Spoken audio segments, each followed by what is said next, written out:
Hello friends, आज के इस क्लास में आप सभी लोगों का बहुत बहुत स्वागत करते हैं। फ्रेंड्स, आज हम लोग क्लास 11th का जो सेकेंड चैप्टर है इसे पढ़ेंगे, जिस चैप्टर का नाम है मापन तथा मात्रक, मेजरमेंट एंड यूनिट्स इसे इंग्लिश में बोला जाता है। ये टॉपिक जो है फ्रेंड्स बहुत ही इम्पोर्टेंट टॉपिक है और बहुत ही इंटरेस्टिंग टॉपिक है।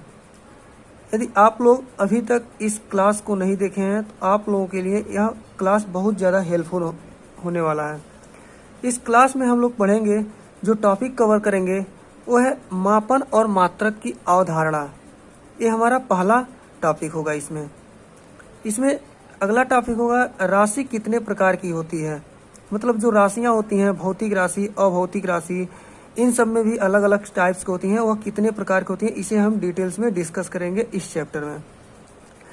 और तीसरा टॉपिक है मात्रक की पद्धतियाँ, जो मापन की पद्धतियाँ हैं, जैसे SI यूनिट्स होती है, CGS पद्धति होती है, FPS पद्धति होती है, इन सारे को हम डिटेल्स में डिस्कस करेंगे इस टॉपिक में। नेक्स्ट होगा बीमीय सूत्र। इस टॉपिक का सबसे इम्पॉर्टेंट जो टॉपिक है वो होगा बीमीय सूत्र। बीमीय सूत्र अपने आप में एक बहुत बड़ा टॉपिक होता है, जिसमें से एग्जाम्स में बहुत सारे क्वेश्चन इसमें से पूछा जाता है। और लास्ट टॉपिक हमारा होगा सार्थक अंक, जो सार्थक अंक निकालने के लिए दिया जाता है एग्जाम्स में, ये भी इस चैप्टर में हम कवर करेंगे। तो चलिए सबसे पहले हम यहाँ पर डिस्कस करेंगे कि मापन और मात्रक की क्या क्या अवधारणाएं हैं।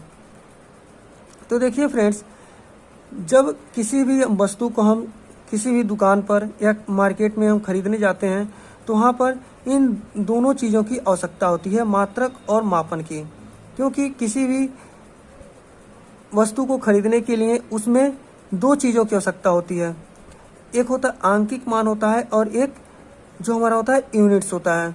इन दोनों की हेल्प से उसकी हम वैल्यू को डिफाइन करते हैं कि वो जो वस्तु चाहिए वह कितना क्वांटिटी उसका होगा। इनमें इन दोनों का समावेश होता है।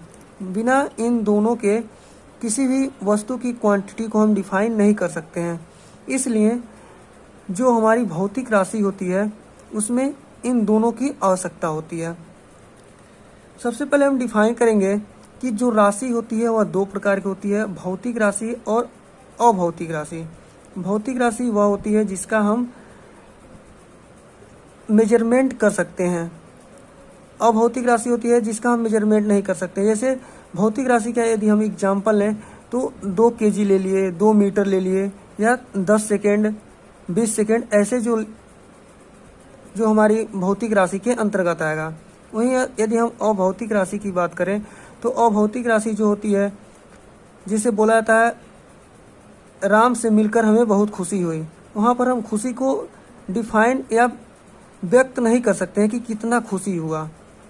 जिसे हम 2 किलो, 4 किलो ऐसे खुशी नहीं बोल सकते हैं, 4 kg खुशी हुई, तो उसे हम अभौतिक राशि कहते हैं, जिसका हम मतलब एक क्वांटिटी डिफाइन नहीं कर सकते हैं। और भौतिक राशि में क्वांटिटी डिफाइन हो सकती है, यानी न्यूमेरिकल वैल्यू और यूनिट्स दोनों होते हैं भौतिक राशि में। तो हम लोग इस चैप्टर में भौतिक राशि को पढ़ेंगे। इसमें जो हमारा पहला अवधारणा है मात्रक की, तो मात्रक को यदि हम डिफाइन करें तो फ्रेंड्स, किसी भी भौतिक राशि की माप करने के लिए उस राशि के एक निश्चित परिमाण मतलब न्यूमेरिकल वैल्यू को मानक मान लेते हैं तथा इस मानक को कोई नाम दे देते हैं। इसी को उस राशि का मात्रक कहते हैं। जैसे मान लीजिए, यदि हम किसी भौतिक राशि को डिफाइन कर रहे हैं, तो यदि मान लीजिए वो हमारा भौतिक राशि है 11 kg, तो इसमें क्या है, 11 हमारा जो हो गया यह न्यूमेरिकल वैल्यू हो गया, और kg जो डिफाइन कर रहा है वह यूनिट्स को डिफाइन कर रहा है, यानी मात्रक को डिफाइन कर रहा है। तो यही इसमें बोल रहा है किसी भी भौतिक राशि की माप ज्ञात करने के लिए उस राशि की एक निश्चित परिमाण, वो निश्चित परिमाण हमारा जो हुआ वह 11 हुआ, को मानक मान लेते हैं तथा इस मानक को कोई नाम दे देते हैं। यह नाम क्या हो सकता है, जैसे 11 kg, 20 kg या 30 kg, इस तरह का हो सकता है। इसी को उस राशि का मात्रक कहते हैं।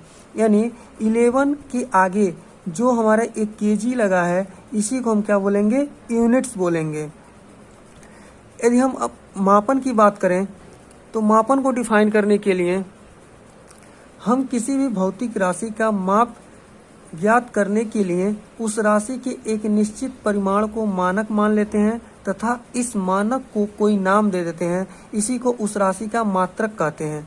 और किसी दी गई राशि की इस मात्रक से तुलना जो होता है हमारा मापन कहलाता है। यानी यह जो केजी जो था हमारा मात्रक में, यह कितना बार इसमें सम्मिलित हुआ है।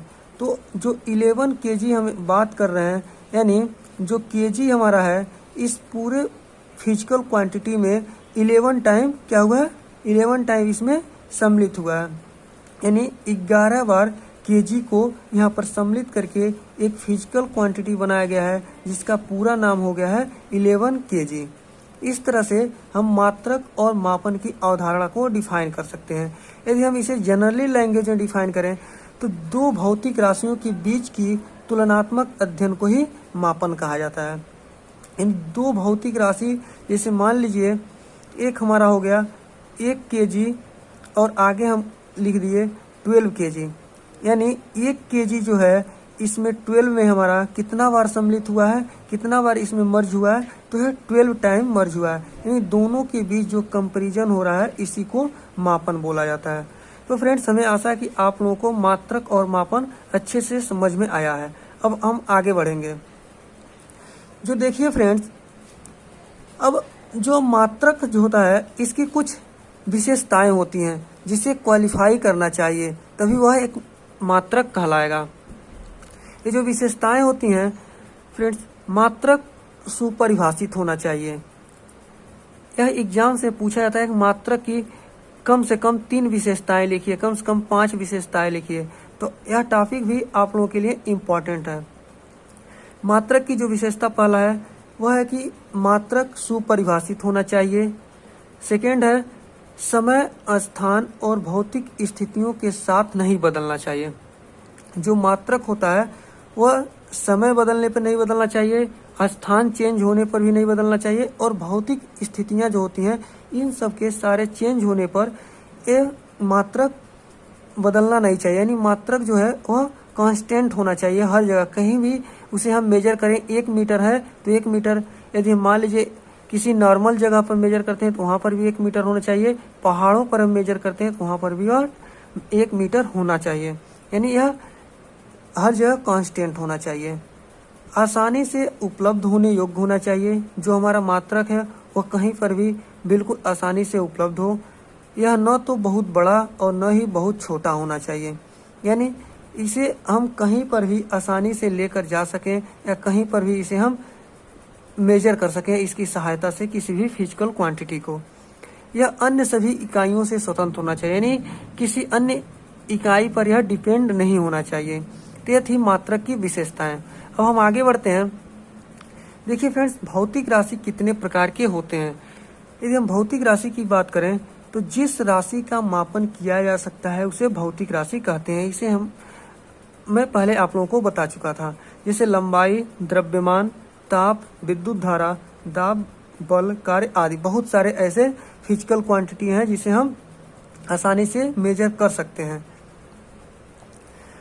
किसी भौतिक राशि का माप अथवा तौल को व्यक्त करने के लिए निम्न बातों की जानकारी होना अति आवश्यक है।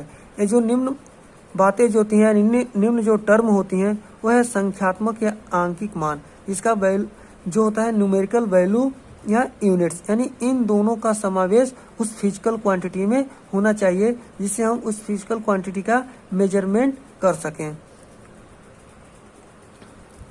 अब देखिए फ्रेंड्स, जो भौतिक राशि होती है यह मुख्य रूप से 2 प्रकार की होती है।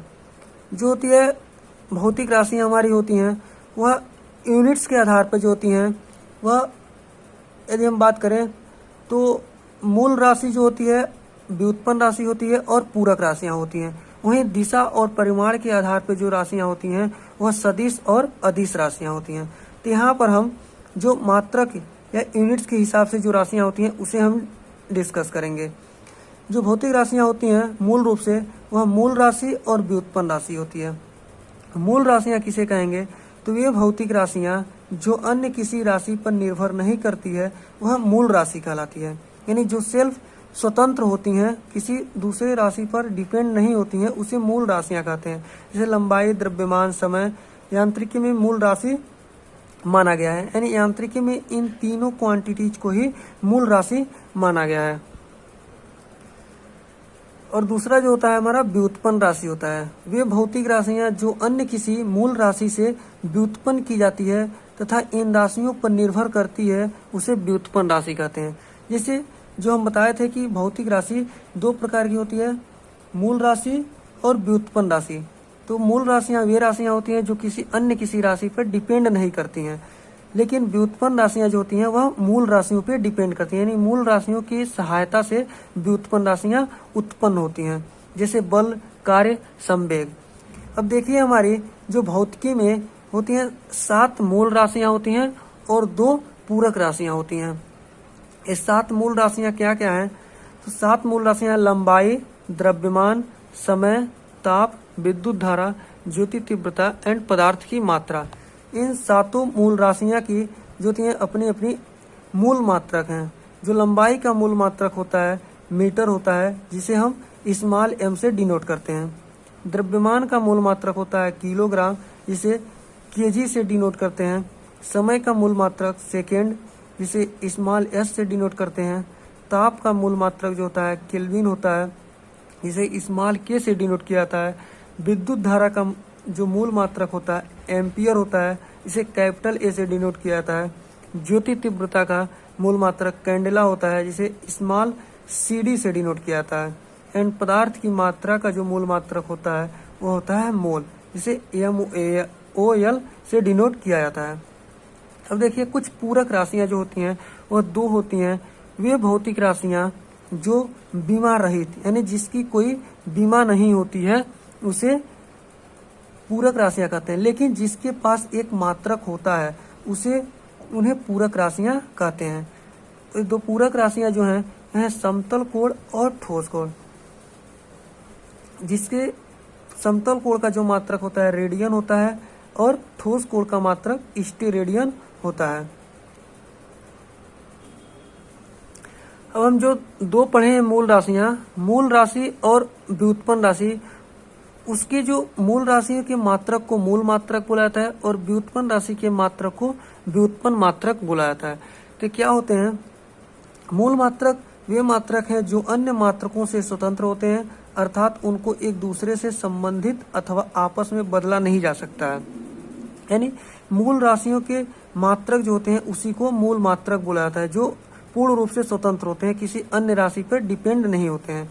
लेकिन व्युत्पन्न मात्रक जो होते हैं यह मूल मात्रकों से प्राप्त किए जाते हैं। ये परस्पर एक दूसरे से पूर्णतः स्वतंत्र न होकर के एक दूसरे पर आश्रित होते हैं या आधारित होते हैं। तो फ्रेंड्स आज के इस वीडियो में इतना ही रहने देते हैं। आज का वीडियो आप लोग को कैसा लगा आप इसे कमेंट बॉक्स में जरूर बताइएगा। वीडियो अच्छा लगा तो वीडियो को लाइक करिएगा, अपने दोस्तों को ज़्यादा से ज़्यादा शेयर करने की कोशिश करिएगा। तब तक के लिए इतना ही, मिलते हैं फिर से अगले वीडियो में। जय हिंद, जय भारत।